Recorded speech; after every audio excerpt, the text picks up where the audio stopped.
Assalamualaikum warahmatullahi wabarakatuh.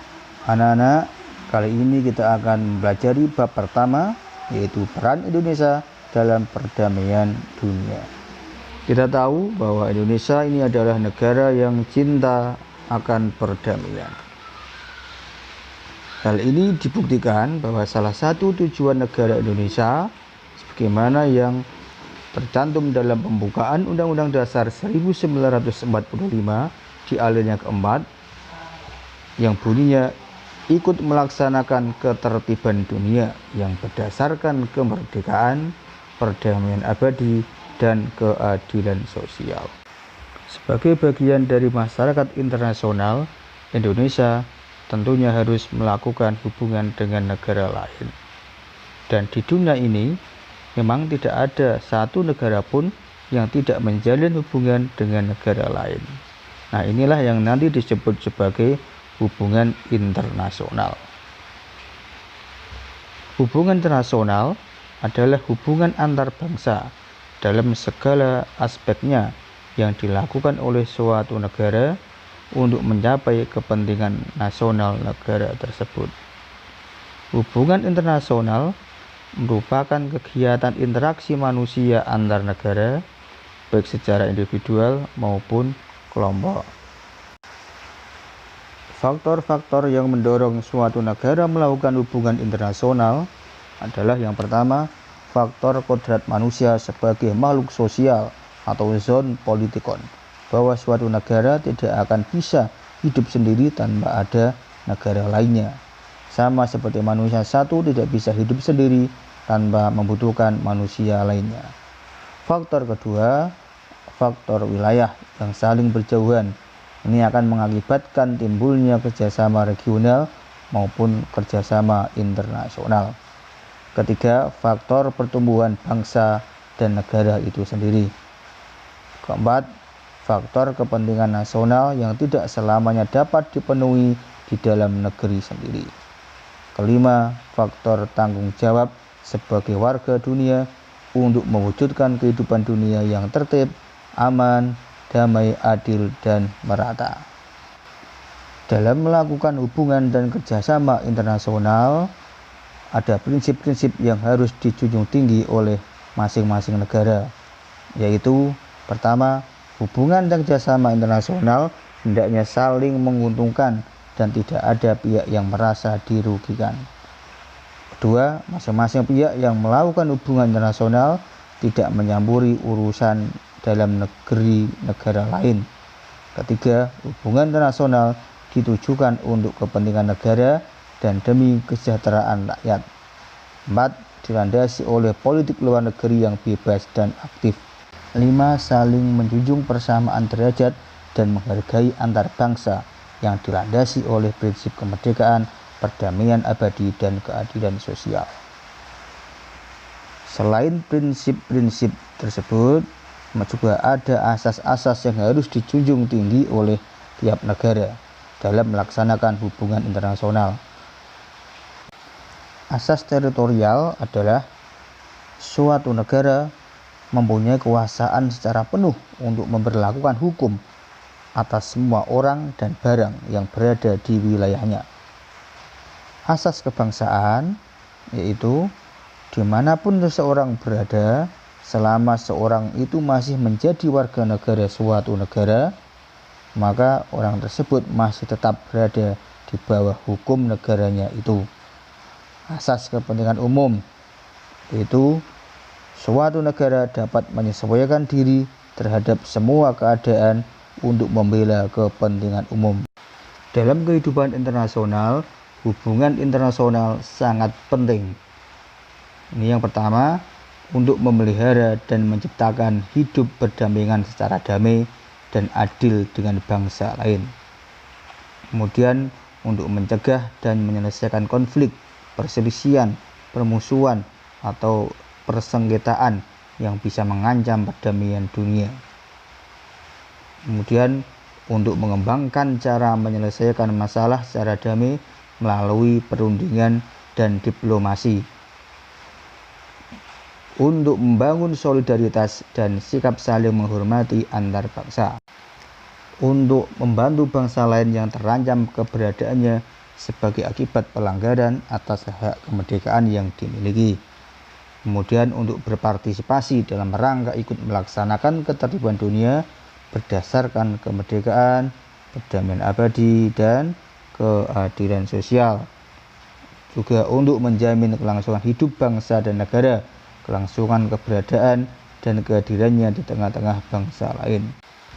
Bagi bangsa Indonesia sendiri, hubungan internasional sangatlah penting, yaitu yang pertama untuk membentuk satu negara Republik Indonesia yang berbentuk negara kesatuan dan negara kebangsaan yang demokratis. Kedua, untuk membentuk satu masyarakat yang adil dan makmur secara material ataupun spiritual dalam wadah NKRI. Ketiga, untuk membentuk satu persahabatan yang baik antara negara Republik Indonesia dengan semua negara di dunia. Keempat, untuk mempertahankan kemerdekaan bangsa dan menjaga keselamatan negara.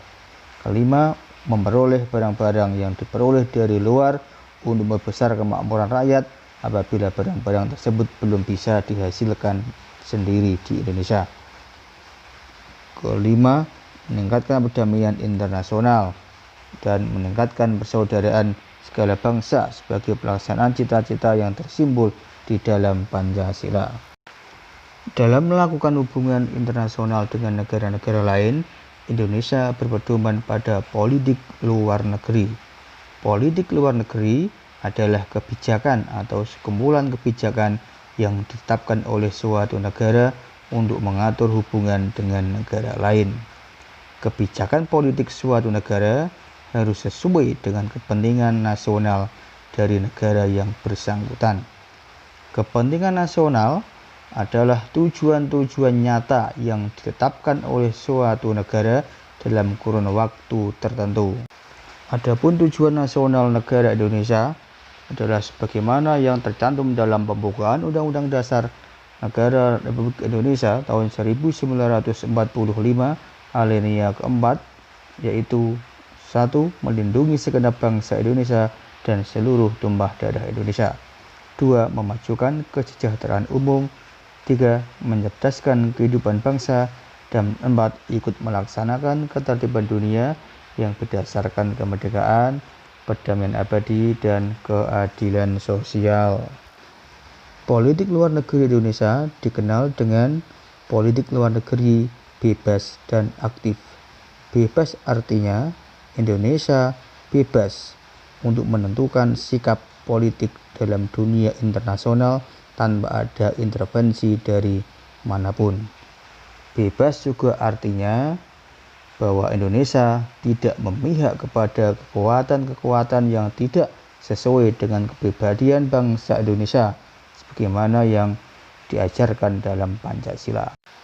Bebas tidak berarti kebebasan untuk bebas menentukan sikap apapun, tetapi sikap yang didasarkan atas ideologi Pancasila dan Undang-Undang Dasar 1945. Sementara aktif, ini artinya adalah bahwa Indonesia selalu aktif dalam melaksanakan kebijakan luar negeri. Indonesia juga tidak pasif atas kejadian-kejadian internasional.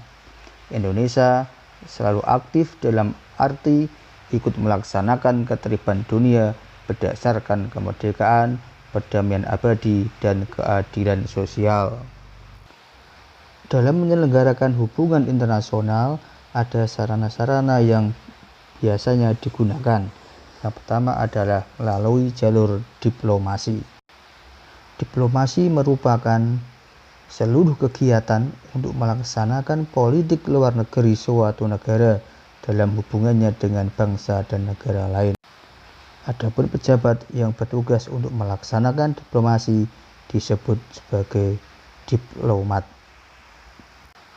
Sarana yang kedua adalah propaganda. Propaganda merupakan usaha sistematis yang digunakan untuk mempengaruhi pikiran, emosi, dan tindakan suatu kelompok demi kepentingan masyarakat umum. Propaganda ini lebih ditujukan pada rakyat negara lain daripada pemerintahannya.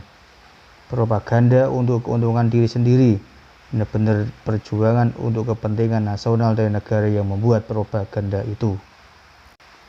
Sarana yang ketiga adalah melalui jalur ekonomi, yaitu lewat perdagangan internasional. Dan yang keempat adalah melalui sarana perang atau kekuatan militer. Hubungan internasional antara negara satu dengan negara lain ini diawali dengan pembukaan perwakilan di negara lain yang bersifat bilateral. Perwakilan tersebut dinamakan perwakilan diplomatik dan perwakilan konsuler. Adapun orang yang melaksanakan kegiatan diplomasi disebut diplomat. Perbedaan antara perwakilan diplomatik dan perwakilan konsuler adalah: pertama, kalau perwakilan diplomatik memelihara kepentingan negaranya dengan melakukan hubungan dengan pejabat-pejabat tingkat pusat, sementara perwakilan konsuler menjalin hubungan dengan para pejabat di tingkat daerah. Kemudian yang kedua, perwakilan diplomatik berhak mengadakan hubungan yang bersifat politik, sementara perwakilan konsuler hanya mengadakan hubungan yang bersifat non-politik.